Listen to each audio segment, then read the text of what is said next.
नमस्कार। आज मैं फिर आपके सामने अपराध की एक और घटना लेके आया हूँ।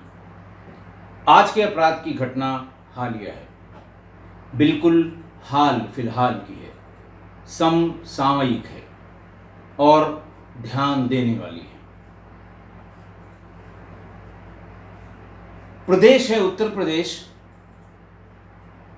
जिला है झांसी, तारीख थी 5 अगस्त 2023।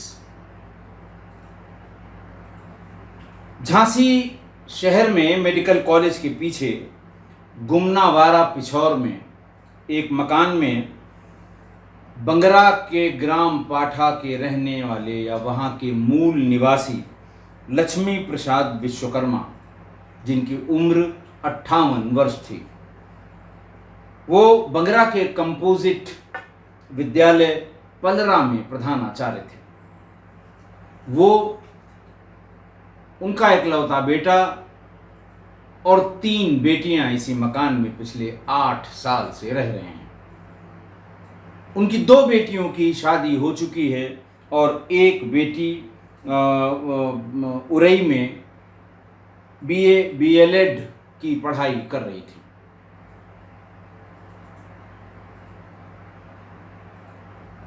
पाँच अगस्त को सवेरे सवेरे उनकी शादीशुदा बड़ी बेटी, जो शिवाजी नगर में रहती थी, उसने अपने पिताजी का फ़ोन मिलाया। लड़की का नाम था नीलम। कॉल रिसीव नहीं हुई। उस पर उसने अब पड़ोस में रहने वाली, यानी माँ बाप के घर के पड़ोस में रहने वाली कुसुमा को फ़ोन किया कि ज़रा घर जाकर देखो, पिताजी का फ़ोन सवेरे से ट्राई कर रही हूँ, उठ नहीं रहा है। कुसुमा उनके घर पर पहुंची। मुख्य दरवाज़ा बंद नहीं था, भिड़ा हुआ था। उसको खोला तो देखा फर्श पर उसकी माँ और उसके पिताजी दोनों लहूलुहान पड़े हुए थे। माँ दर्द से कराह रही थी। पूरे फर्श पर, पूरे कमरे में, या यूँ कह लें कि पूरे मकान में खून ही खून फैला हुआ था। कुसुमा डर गईं। उन्होंने फौरन विश्वकर्मा जी की बड़ी बेटी नीलम को फ़ोन करके बताया कि घर का मंजर ये है। साथ ही साथ पड़ोसियों को हल्ला करके बुलाया। पड़ोसियों ने पुलिस को बुला लिया। पुलिस के आते ही देखा पुलिस ने कि उसकी माँ बुरी तरह से कराह रही है, खून से सराबोर है। उसे एम्बुलेंस के जरिए पहुंचाया गया मेडिकल कॉलेज, चूँकि मेडिकल कॉलेज के पीछे का ही ये मामला था। लेकिन मेडिकल कॉलेज पहुंचते पहुंचते माँ ने भी दम तोड़ दिया। पिता की उम्र 58 वर्ष और पत्नी विमला विश्वकर्मा की उम्र 55 वर्ष थी। घर में मात्र उनका 28 साल का बेटा अंकित विश्वकर्मा मौजूद था। पुलिस को देख के उसके चेहरे पर कोई भाव नहीं आया, बल्कि वो अचानक एक पड़ोसी को देख के हंसने भी लगा। पुलिस ने पूछा, ये सब कैसे हुआ? अंकित ने कहा, मैंने किया है। कोई उसे अफसोस नहीं, कोई उसे दिक्कत नहीं, उसके चेहरे पर कोई ऐसा भाव नहीं कि उसने इतना बड़ा अपराध किया है। पुलिस उसे गिरफ्तार करके थाने पर ले गई। पुलिस ने उससे पूछताछ शुरू की। पूछताछ में ये पता लगा कि वो पढ़ने लिखने में ठीक था और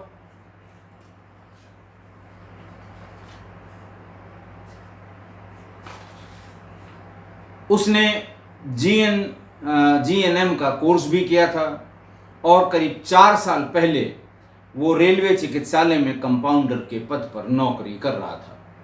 इसी बीच में कोरोना आ गया। कोरोना पीरियड में उसने सबसे पहले अपनी नौकरी छोड़ दी और घर में बैठे बैठे धीरे धीरे उसे पबजी खेलने की आदत पड़ गई। बड़ी बहन उसकी बताती है नीलम कि पबजी खेलते खेलते उसकी आदत इतनी खराब हो गई कि उसके अंदर बिहेवियरल चेंजेस आने लगे। बात बात पर चिड़चिड़ाना, गुस्सा करना और घर से बिल्कुल भी बाहर न निकलना। करीब 8 महीने कोरोना खत्म होने के बाद भी वो घर से एक कदम बाहर नहीं निकला। नहाया, नहा लिया, नहीं नहाया, कोई बात नहीं। माँ खाना बनाकर रख देती थी, भूख लगी, खाना खा लिया, फिर उसी मोबाइल में वही आवाजें, किलमी हिटमी, दिन रात उसी में। इस बीच में लोगों ने, यानी 2 शादीशुदा और एक अविवाहित बेटी ने माँ बाप से कहा कि आप लोग धीरे धीरे इसको टोका टोकी शुरू करिए। किसी ने कभी मना नहीं किया। इकलौता बेटा था कि ये ऐसा काम न करे, बिगड़ने दिया और बिगड़ इस कदर गया कि अब उसके सुधरने के बहुत कम संकेत मिल रहे हैं। माँ बाप ने बच्चों के कहने पे कभी मोबाइल छिपा देना, कभी उसका कंप्यूटर छिपा देना, कभी इंटरनेट का कनेक्शन काट देना, ये शुरू किया और धीरे धीरे वो वायलेंट होता गया। घटना की शाम, यानी 5 अगस्त की शाम 4 और 5 बजे, 4 और 5 के बीच की जो इंटरमीडिएट नाइट थी, उसमें माँ ने इसका लैपटॉप, इसका मोबाइल, ये सब अलमारी में बंद करके चाबी कहीं रख दी। थोड़ी देर बाद वो परेशान होने लगा। उसने माँ बाप से चाबी खोलकर उसका मोबाइल फ़ोन और उसका लैपटॉप देने की गुजारिश की। माँ बाप ने कहा, सोने का समय है, सब लोग सो रहे हैं, तुम भी सो जाओ, सवेरे में ये लैपटॉप और मोबाइल दे दूंगी। वो बाहर आकर सो गया या लेट गया। माँ बाप भीतर थे। 12 बज के कुछ मिनट पे, 10 मिनट या 15 मिनट पे वो गया भीतर किचन में, वहां से कुकर ले आया और फिर कुकर से अंधाधुंध वार उसने अपने पिता के सर पे करने शुरू किए। मौके पर मिले हुए कुकर की शक्ल देखकर, यानी वो चारों तरफ से पिचक गया था। जब वो बिल्कुल पिचक गया, किसी काम का नहीं रह गया, तो वो किचन से भागकर तवा ले आया और मां चूंकि चिल्ला रही थी, इसलिए मां के सिर पर तवे से 5-7 बार वार किया। बाप तो कुकर की उस चोट से थोड़ी देर में ही उसने हिलना डुलना बंद कर दिया। मां विरोध करती रही, खून से सराबोर वो पूरे घर में भागती रही, ये पीछा करता रहा। फाइनली इसने मां को नीचे फर्श पर गिराकर और उसके दोनों पैरों पे घुटने से ऊपर अपना पैर रखकर दोनों पैर तोड़ दिए, मरोड़ मरोड़ के तोड़ दिए।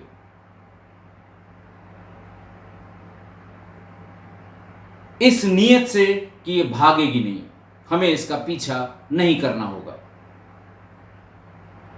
वो चुपचाप गया बाथरूम में, खून से लथपथ कपड़ों को बाथरूम में उतारा, नहाया और नहाने के बाद मां का रखा हुआ जो खाना था वो खाया, खा के छत पे चला गया। मां कराह रही थी, चिल्ला रही थी। थोड़ी देर बाद फिर नीचे आया, मां उससे जान बचाने की गुहार कर रही थी, दर्द से कराह रही थी, पैर तोड़ दिए थे, तवे से सिर पर कई बार वार किया था, लेकिन इसका दिल नहीं पसीजा। सवेरे 7 बजे जब बड़ी बहन नीलम ने फ़ोन किया, पड़ोसी कुसुमा को फ़ोन किया और ये पता लगा कि उसने ऐसा किया है, पुलिस आई, तब भी उसकी माँ कराह रही थी, लेकिन मेडिकल कॉलेज पहुँचते पहुँचते उसने भी दम तोड़ दिया। कितनी दर्दनाक बात थी। उसने जो बताया वो सुन के अच्छे अच्छों की रूह कांप जाए, अच्छे अच्छों की रूह कांप जाए। पुलिस ने वो तवा और कुकर बरामद कर लिया है।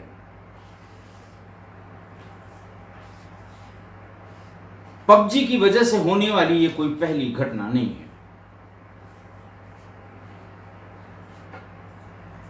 पबजी ने जाने कितने परिवार बर्बाद कर दिए हैं। ये ऐसा रोग है जिसके बारे में जिसको लगता है उसी को, ये रोग जिसे लगा उसी का परिवार जान पाता है। लेकिन ऐसा नहीं है कि कोई नहीं जानेगा। धीरे धीरे जब घरों में कोई न कोई इस लत में पड़ेगा तो सब लोग जान पाएंगे, सब लोग जान जाएंगे। उसके बिहेवियर में जब ये चेंज होने लगे तो मां को डर लगने लगा, विमला को। और पिछले कुछ दिनों से जब पिता उसके स्कूल जहां वो प्रधानाचार्य थे चले जाते थे तो मां विमला पड़ोसियों के यहां चली जाकर दिन व्यतीत करती थी, ताकि ऐसा न हो उसे अकेला पाकर ये बेटा उसके साथ कोई अनहोनी कर दे।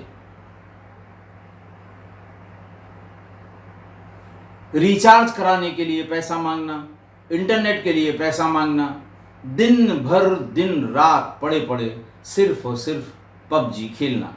माँ ने वो आवाज़ें बताईं और ये बताया कि पबजी के सिवा अब तो वो मोबाइल या लैपटॉप पे कोई चीज़ देखता ही नहीं है, सिर्फ और सिर्फ पबजी। आपको ध्यान हो, और इस बुजुर्ग दंपत की जब पीएम रिपोर्ट आई तो अंकित के पिता के सिर पर तवे से 8 वार और मां के सिर पर 5 वार किए गए थे और ब्रेन हेमरेज की वजह से पिता की मौके पर मृत्यु हो गई थी और मां ने अस्पताल में जाकर दम तोड़ दिया। पुलिस बताती है कि जेल जाने के बाद एक बार भी उसने माँ बाप के बारे में नहीं पूछा कि अंतिम संस्कार हुआ कि नहीं हुआ, किसने किया, क्या हुआ, कोई मतलब ही नहीं था। और पुलिस हिरासत में भी वो सिर्फ मोबाइल ही मांगता रहा। उम्मीद है कि जेल जाने के बाद वो जेल के कर्मचारियों को, अधिकारियों को सिर्फ मोबाइल के लिए ही तंग करता रहा होगा। मैं एक बार रिमाइंड करा दूं कि जून 2022 में लखनऊ जिले की पीजीआई मोहल्ले में, पीजीआई के पास Sanjay Gandhi post graduate institute of medical sciences के बिल्कुल नज़दीक में एक लड़के ने, यंग लड़के ने अपने पिता, इसके पिता पश्चिम बंगाल के आसनसोल में कमीशन ऑफिसर थे और उनकी लाइसेंसी बंदूक जहां रखी थी वहां से निकालकर उसने अपने मां को गोली मार दी और उसके शव के साथ 3 दिन तक रहा। बहन को इतना डरा दिया कि उसने कहीं जिक्र नहीं किया। इस बीच में 2-3 बार अपने साथियों को बुलाकर घर में खाना भी खिलाया, बाजार से मंगा कर।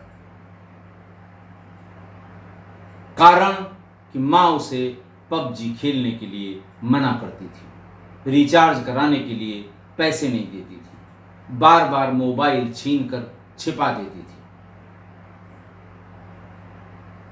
मुझे नहीं लगता कि किसी और चीज की लत में कोई भी इतना वायलेंट हो सकता है जितना पबजी की लत में। एक और घटना मैंने शायद नहीं बताई है, दिल्ली की घटना है। लड़की शूटिंग की चैंपियन थी, कई एक मेडल, नेशनल लेवल की शूटर थी और कई एक उसने मेडल भी जीते थे। उसने, और नाबालिग थी, 16 साल की लड़की थी। उसने अपनी माँ और भाई को गोली मार दी थी। पिता दिल्ली रेलवे बोर्ड में प्रवक्ता थे, लेक्चरर थे और शीशे पर उनके खून से लिखा गया डिस्क्वालिफाइड ह्यूमन। कारण वही पबजी। और वो तनाव में रहती थी घर वालों के रिस्ट्रिक्शन की वजह से, और दोनों यानी माँ और बाप के, भाई और माँ की हत्या उसने तब की जब वो दोनों सो रहे थे। एक और केस जो यहाँ बहुत चर्चित हुआ, लखनऊ में गोमती नगर में रहने वाले पुलिस अधिकारी, नाम बताना उचित नहीं है, उनका 16 साल का एक लड़का प्राइवेट स्कूल की 9वीं कक्षा का छात्र था। जब ऑनलाइन क्लासेस कोरोना के समय चलने लगी तो उसको मोबाइल दिया गया, सभी को खरीद के दिया गया, या जिसके पास था माँ बाप के उसने दिया, या जिनके पास पहले से था, क्लासेस मोबाइल पर अटेंड होने लगे। और धीरे धीरे लखनऊ का ये जो पुलिस अधिकारी का लड़का था, कोविड ख़त्म होने के बाद भी मोबाइल पर वो पबजी खेलने लगा। घर वालों को वही बहाना कि फ़लाँ वीडियो देख रहा हूँ, फ़लाँ ऑनलाइन क्लास की वीडियो मार सामने डाली है, उसको देख रहा हूँ। घर वाले इंटरटेनमेंट की बात सोचते रहे या पढ़ाई की बात सोचते रहे, लेकिन वो पबजी में रम गया। धीरे धीरे उसके भी व्यवहार में परिवर्तन होने लगा। और जब भी वो घर में उसको लगता था कि माँ ने या पिता ने देख लिया है या उनकी समझ में आ गया है कि पबजी खेल रहा है, तो वो घर के बाहर पार्क में या किसी एकांत स्थान में बैठकर पबजी खेलने लगा। माँ जब भी उसका मोबाइल छीनती थी उसकी इस आदत के कारण, तो वो घर के सामान फेंकने लगा। किचन के सामान इधर उधर, घर के सामान इधर उधर, ऊपर से नीचे फेंकने लगा और माँ से मारपीट करने लगा। जब बात हद से गुजर गई तो माँ ने पिता से शिकायत की। आते ही पिता ने उसकी पिटाई करनी शुरू की, लेकिन कोई फर्क नहीं पड़ा। फिर उसे डॉक्टरों के पास, इसका कोई इलाज भी नहीं है, डॉक्टर भी वही साइकोलॉजिस्ट, मनोवैज्ञानिक, 4-6 लोगों से बात करा के, काउंसलिंग करा के वो जानने की कोशिश करते हैं, समझाने की कोशिश करते हैं, लेकिन कोई फर्क नहीं पड़ा। न पिटाई का फर्क पड़ा, न मनोवैज्ञानिक की सलाह का असर पड़ा, न ही काउंसलिंग का असर पड़ा। पिता बेचारे, जिसे वो कहते हैं लाचार होकर, मजबूर होकर उसे अपने साथ रख के पुचकारते रहते हैं, लेकिन ये बच्चे को बचाने के लिए या वो जान देने की बात करता था तो उसे पबजी खेलने के लिए मोबाइल देते रहे। मैंने इसको और भीतर से जाके समझने की कोशिश की कि ये नए किस्म का मर्ज दरअसल क्या है। बात उसी दिन से शुरू हुई थी जब ये पीजीआई में पबजी वाले ने अपनी माँ की गोली मारकर हत्या की थी। उसके अपडेट भी मैं समय समय पर देता रहा।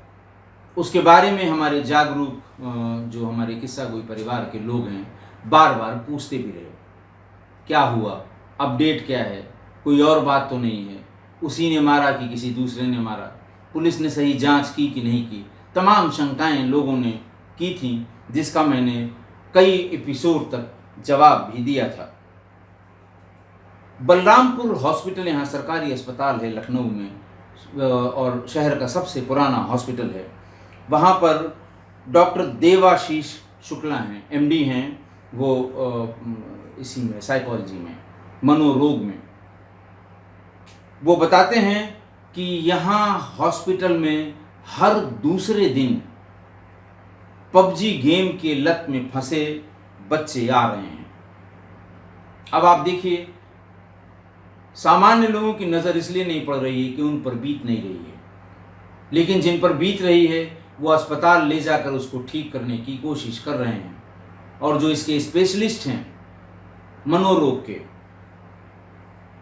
वो बताते हैं कि हर दिन, लगभग हर दिन पबजी की लत में फंसे बच्चों को लेकर उनके माँ बाप बलरामपुर हॉस्पिटल आ रहे हैं। और आप देख ही रहे हैं कि मोबाइल से कोई भी अछूता नहीं रह गया है। सड़क के किनारे कपड़ा बिछाकर, कटोरा लेकर भिक्षा मांगने वाले लोग भी, भीख मांगने वाले लोग भी जेब से मोबाइल निकालकर बात करते हुए आपको दिख जाएंगे। कोई अछूता नहीं रहा है और धीरे धीरे हमारी पूरी दुनिया है वो मोबाइल में सिमट कर रह गई है। हालात ये हैं कि आपने सोशल मीडिया साइट्स पर या सोशल मीडिया में हो सकता है आपके 5,000 फ्रेंड्स हों, लेकिन दरअसल में आपके दोस्त 5 भी नहीं होंगे। और इसीलिए ऐसे लोगों को साइकोलॉजिकल और इमोशनल रिलेशन बैलेंस करने में बहुत दिक्कत होती जा रही है। अच्छा, ये जो डॉक्टर देवाशीष शुक्ला ये बताते हैं कि गेम को बच्चे रियल लाइफ की कल्पना, गेम के कारण वो गेम में रियल लाइफ की कल्पना शुरू कर चुके हैं। ऐसे में जो पेरेंट्स बच्चे को शुरू से नहीं समझाते हैं, उन्हें लगता है कि जैसे हमारे गेम से चीज़ें ठीक हो जाती हैं वैसे ही असल ज़िंदगी में भी ठीक हो जाएंगी। गेम में जैसे बाद में चीज़ें ठीक होना शुरू होती हैं, उसको वो अपनी लाइफ से रिलेट करने लगता है, जो पबजी में उलझ गया है, जिसको उसकी लत लग गई है। लेकिन उसके मन पर, उसके मस्तिष्क पर दुष्प्रभाव, जो नुकसान होना था वो हो गया है। डॉक्टर साहब ये कहते हैं कि बच्चों की इस लत से छुड़ाने के लिए या छुड़वाने के लिए माँ बाप यानी पेरेंट्स को चाहिए, बच्चे का मतलब छोटे बच्चों से है, कि वो उनको एक टाइम स्लॉट बना दें। अगर वो पूरा दिन पूरी रात यही कर रहा है तो एक स्लॉट बना दें कि शाम को 5 से 7 खेलने उनको कहीं जाना नहीं है, टीवी उनको देखनी नहीं है, समाचार से कोई मतलब नहीं है, अखबार लोगों ने पढ़ना बंद कर दिया है, जो कुछ भी है वो मोबाइल में। तो उनको एक टाइम स्लॉट दे दें, घंटे का 2 घंटे का, कि तुम सब काम छोड़ के 2 घंटे ये लो मोबाइल अपना पबजी खेलो, लेकिन 2 घंटे के बाद ये मोबाइल तुम्हें हमें देना होगा, ताकि अगर आप अचानक बंद कर देंगे वो ज़्यादा वायलेंट हो जाएगा। ऐसी सलाह मनोरोग चिकित्सक ने दी है।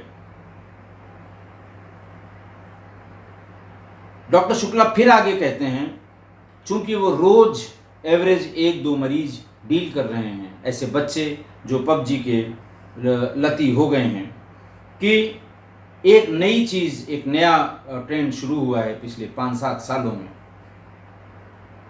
कि बच्चे को खाना खिलाने के लिए मोबाइल दिखाया जाता है, गेम जो उसमें चल रहा है वो दिखाया जाता है, कि खाना खा लो तो ये गेम खिलवाएंगे, नहीं तो ये नहीं मिलेगा। और उस लालच में, उस प्रलोभन में वो लड़का खाना खा लेता है। उसको वीडियो दिखाते हैं, वीडियो के लाल पीले रंग बच्चे को आकर्षित करते हैं। बच्चे का मतलब साल भर से भी छोटे बच्चे के लिए। पेरेंट्स को ये भी लगता है कि अपने बच्चे को दूसरे के सामने स्मार्ट दिखाने के लिए वो उसको मोबाइल पकड़ा देते हैं और उससे चलवाते हैं। वाहवाही ये कि अरे भाई देखो, हम लोग के ज़माने में तो हम लोग कुछ, ये देखिए कितना बढ़िया गेम खेलता है, कैसे दोनों हाथों से ये कीपैड चला लेता है। आप जिसका नंबर कहिए 1 मिनट में टाइप करके, कॉल करके मोबाइल पकड़वा देगा, ये साबित करने के लिए कि मेरा बच्चा पैदा होते ही स्मार्ट हो गया है। लेकिन आप कौन सा जहर घोल रहे हैं आपको अंदाज़ा भी नहीं है।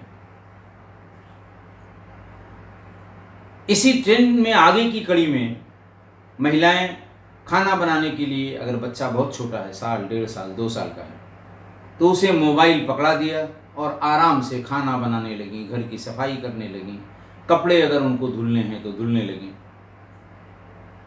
अपना काम आसान करने के लिए बच्चों के हाथ में जो ये मोबाइल देने की परंपरा चली है कि बच्चा इसमें उलझेगा तब तक हम अपना काम कर लेंगे, ये बहुत ही खतरनाक है।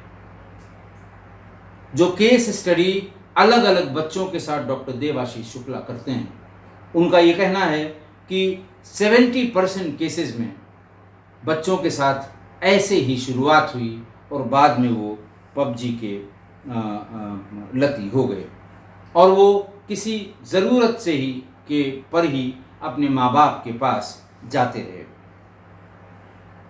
जैसे ही उनको किसी चीज़ की ज़रूरत पड़ेगी तो वो माँ बाप को कुछ ज़्यादा ही प्यार करने लगेंगे। ऐसे बच्चे जब माँ बाप से ज़्यादा नज़दीकी अचानक दिखाने लगे दिन में एक आध बार, तो पेरेंट्स भी जान जाते हैं इन्हें किसी चीज़ की ज़रूरत है, तभी वो इतना प्यार दिखा रहे हैं।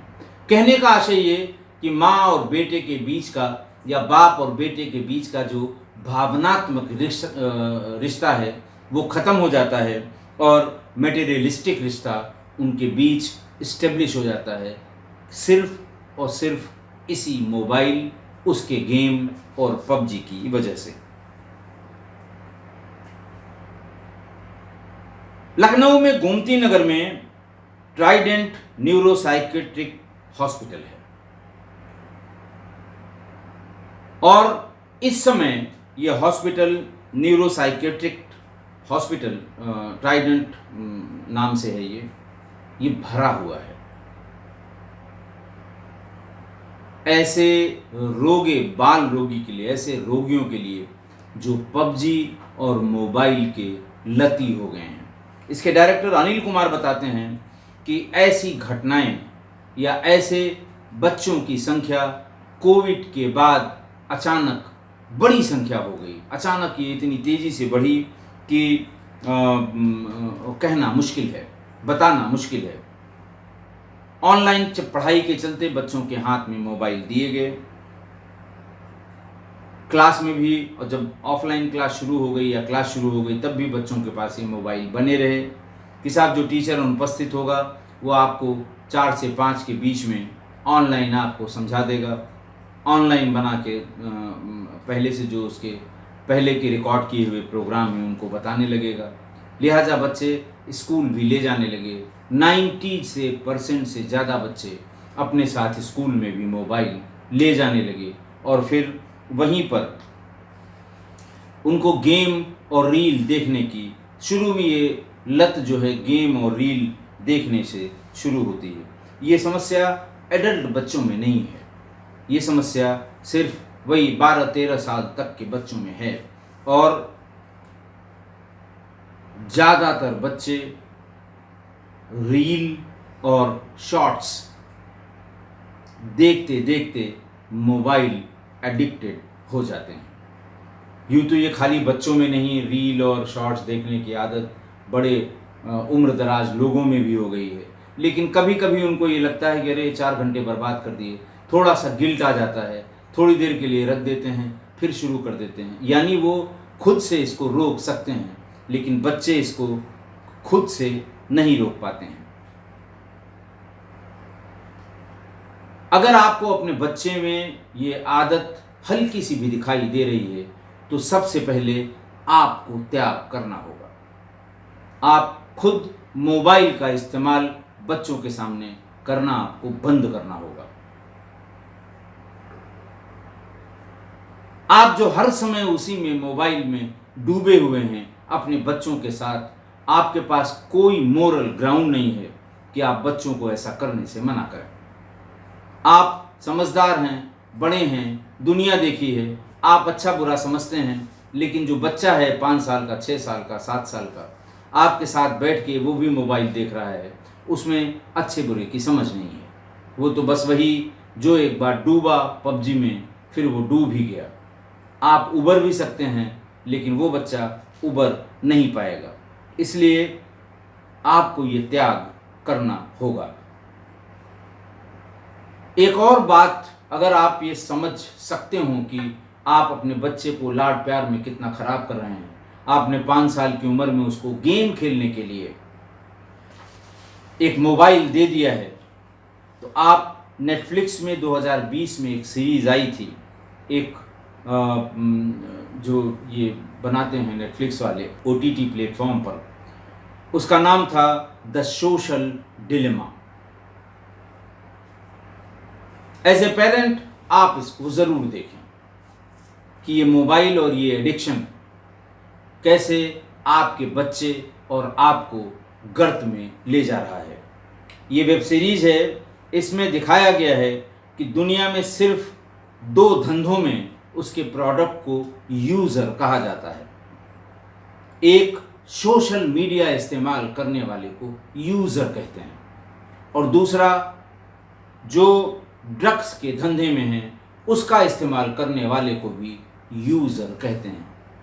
आशा है आप मेरी बात को समझ गए होंगे मैं किस कंटेस्ट में ये कह रहा हूँ कि सिर्फ 2 ही जगह इस्तेमाल करने वाले को यूज़र कहते हैं। एक सोशल मीडिया यूज़ करने वाले को यूज़र, दूसरे ड्रग्स का इस्तेमाल करने वाले को यूज़र। सोशल मीडिया को नियंत्रित करने वाली मशीनें चाहे तो किसी देश के नागरिकों को मानसिक रूप से अपना गुलाम बना लेती हैं या बना सकती हैं। नेटफ्लिक्स की जो सीरीज़ है द सोशल डिलेमा, आप देख कर ये चौंक सकते हैं कि कैसे आपकी स्क्रीन की दूसरी तरफ से संचालित हो रही मशीनें आप पर हर पल नज़रें रखे हुए हैं। आप कहाँ हैं, किसके साथ हैं, आपके आसपास कौन है, इन सब पर नज़र रखते हुए आपकी भावनाओं को भी और आपकी प्रतिक्रियाओं को भी वो नियंत्रित करने लगा है। इसमें इस खराबी में एक चीज़ और जोड़ दीजिए जो नई खराबी आई है, आर्टिफिशियल इंटेलिजेंस की। मोबाइल के लती, सोशल मीडिया के लती अपने गोल को अचीव करने के लिए अब एआई की मदद लेने लगे हैं और ये दोनों कॉम्बिनेशन इतना डेडली है कि पहले बच्चों के बर्ताव में बदलाव आएगा और फिर वो वायलेंट होना शुरू हो जाएंगे। मैंने ये सब चीज़ें अलग अलग जगह से इकट्ठा करके अपने किस्सा गोई परिवार वालों को इसलिए बताने की ज़रूरत समझी कि ये बीमारी बिल्कुल नई नहीं है। आप इस पर ध्यान रखें, छोटे बच्चों पर खास कर ध्यान रखें, उनके मोबाइल यूज़ को रेस्ट्रिक्ट करें या उनके मोबाइल यूज़ को शुरू से ही सुपरवाइज करें। आप देख लें कि वो किसी चीज़ में डूबने न पाए। आज की घटना देखिए, आज की घटना में पबजी ने या पबजी के लती ने अपने माँ बाप की बहुत ही नृशंस हत्या कर दी। कुकर से मारते मारते कुकर चिपटा हो गया। माँ दौड़ के जान बचाना चाहती थी, उसे जमीन में गिराकर दोनों पैर मरोड़ के तोड़ दिए। किस ड्रग के एडिक्शन में इतना वायलेंस है, और खासकर माँ बाप के प्रति, क्योंकि पहला अफेक्टेड पार्टी जो किसी के लती होने की है वो माँ बाप ही हैं। छोटी उम्र में वो विरोध करते हैं और उनके प्रति ये वायलेंस, कम से कम 4-5 ऐसी बड़ी घटनाएं पिछले 6-8 महीने में हुई हैं जिसे आप सुनकर हिल जाएंगे। बच्चों ने की है, नाबालिग बच्चों ने की है, और माँ बाप को जिन्होंने उसकी आदतों को रोकने की कोशिश की थी उनको निशाना बनाया है। और इसमें उनकी कम, आपकी ज़्यादा लापरवाही है। एज ए पेरेंट आपने ध्यान नहीं दिया। एज ए पेरेंट आपने उनको समय से पहले स्मार्ट बनाने की कोशिश या स्मार्ट दिखाने की कोशिश की और उसने रास्ता ही बदल लिया। तो कुछ सावधानियां हैं जो इन्हीं साइकोलॉजिस्ट ने बताई हैं। बलरामपुर के जो मनोरोग विभाग के अध्यक्ष हैं और ट्राइडेंट वाले जो डायरेक्टर हैं डॉक्टर अनिल कुमार, इनका कहना है कि 1 साल से कम के बच्चों को कभी मोबाइल के प्रलोभन में खाना खिलाने की जिद न करें। खाना नहीं खा रहा है, मोबाइल दिखाया, कोई वीडियो दिखा दी, फिर लालच दिया और उसने खाना खा लिया। और किसी बच्चे के रोने पर उसको चुप कराने के लिए मोबाइल का प्रयोग या मोबाइल का प्रलोभन कतई न करें, बिल्कुल न करें। जब मोबाइल नहीं था तब क्या बच्चे रोते नहीं थे? और तब क्या बच्चे रोने के बाद कभी चुप नहीं होते थे? तब भी होते थे। लेकिन शॉर्टकट के चक्कर में बहुत खराब प्रभाव बच्चों पर पड़ रहा है। किसी भी बच्चे को देर तक मोबाइल का यूज़ न करने दें। ये मैं 1 से 5 साल के बच्चों की बात बता रहा हूँ कि वो गेम खेलते खेलते कब पबजी पकड़ लेंगे आपको पता ही नहीं लगेगा, बिल्कुल नहीं पता लगेगा। ऑनलाइन अगली जो सावधानी आपको रखनी चाहिए, ऑनलाइन रेगुलर क्लास या ऑनलाइन कोचिंग क्लासेस के समय का पता संबंधित से लगाकर उसी समय में इनको मोबाइल दें और ये देखते रहें कि क्या इस क्लास या इस कोचिंग से संबंधित कोई वीडियो भी लोड किया गया है जिसे बच्चों को एग्ज़ाम के दृष्टिकोण से देखना आवश्यक है, तो उसके लिए भी समय दे दें। लेकिन बाकी के समय उसे किसी दूसरे इस्तेमाल के लिए मोबाइल न दें। घर में अगर छोटे बच्चे हैं, स्कूल नहीं जा रहे हैं, या आप पति पत्नी दोनों नौकरी करने चले गए, बच्चा 1 बजे आ गया, आया के भरोसे छूट गया, आप लोग 5 बजे लौट रहे हैं, तो घर से निकलने से पहले इंटरनेट की स्पीड स्लो कर दें। बंद करने से इसलिए फ़ायदा नहीं, बच्चे बहुत स्मार्ट हो गए हैं, वो फ़ौरन मोबाइल डाटा से चलाने की कोशिश करेंगे। आप जब इसको स्लो कर देंगे तो वो लोड होने में बहुत समय लगेगा, फास्ट नहीं चलेगा, इरिटेट होंगे और फिर बंद करके रख देंगे कि जब इंटरनेट काम करेगा तब हम चलाएंगे। बच्चों के सामने स्वयं मोबाइल का कम से कम प्रयोग करें। जब बच्चे मौजूद हों तो उनके सामने वो बैठ के पढ़ रहे हैं, या वो कुछ पूछ रहे हैं, या वो कहीं बाहर का खाना मंगाने की जिद कर रहे हैं और आप मोबाइल में उलझे हुए हैं। आपके पास कोई मॉरल ग्राउंड नहीं है। जब आप मोबाइल में उलझे हों और बगल में आपका 4 साल का बच्चा भी मोबाइल चला रहा हो, तो उसको मना करने का कोई मोरल ग्राउंड आपके पास नहीं है। छोटे बच्चों के सामने रील्स या शॉर्ट्स की कभी तारीफ न करें, जिससे वो रील्स और शॉर्ट्स के लिए प्रेरित हों। आपको अच्छा लग रहा है, आप खुश हो लीजिए। आपको बहुत अच्छा लग रहा है, आप 4 बार देख लीजिए। लेकिन आप बच्चे को दिखाएंगे, बेटा ये देखो, ये कितना बढ़िया इसने किया है, डांस इसका देखो जरा सा। ऐसा करने से फिर वो रील्स और शॉर्ट्स की तरफ प्रेरित होने लगेगा। इसके लिए मोबाइल की ज़रूरत है, और एक बार मोबाइल उनके हाथ लगा आपकी वजह से, तो फिर वो कब किस कोने में कहाँ पबजी पकड़ लेगा, यू नेवर नो।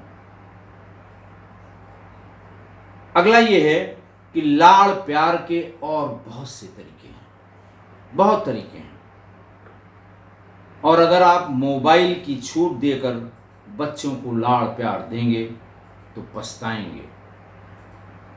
मैं दावे से कह रहा हूं, बिल्कुल पछताएंगे। बच्चा अगर हाथ से निकल गया तो आपको उसमें चौंकने की कोई बात नहीं है। आप ही ने भांति भांति के, जैसे ही मॉडल चेंज हुआ, बच्चे को नया मॉडल ला कर दे दिया। इसको फिर एक बार अच्छी तरह से समझ लीजिए कि ये नया रोग है, नया मर्ज है, नई डायग्नोसिस है। न इसका कोई डॉक्टर है, न किसी पैथोलॉजिकल टेस्ट में ये डिटेक्ट होगा। इस रोग के लिए सिर्फ और सिर्फ वही पुराने मनोरोग चिकित्सक, साइकोलॉजिस्ट्स इन्हीं के पास आपको जाना पड़ेगा। कोई स्पेशलिस्ट नहीं है ऐसे रोगों का।